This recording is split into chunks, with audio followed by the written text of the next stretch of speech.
So, ayan guys, tapos na tayong maligo. Again, pinapaalala ko sa inyo na ang pag-alaga ng gamit ay nasa atin yan. So, kung gusto nyo naman pong magtagal sa inyo ang gamit nyo, alagaan nyo rin silang mabuti. Huwag nyo rin silang palaging binabasa.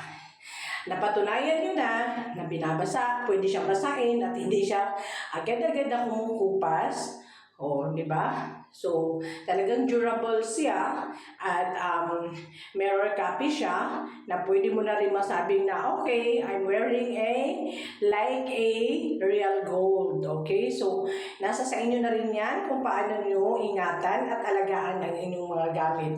Okay? So, ito na po. Pag binabasa na natin, tapos na tayong maligo.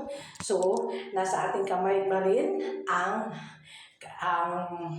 pangmatagalan na mga gamit natin. So, tayo na po ang bahala kung paano natin sila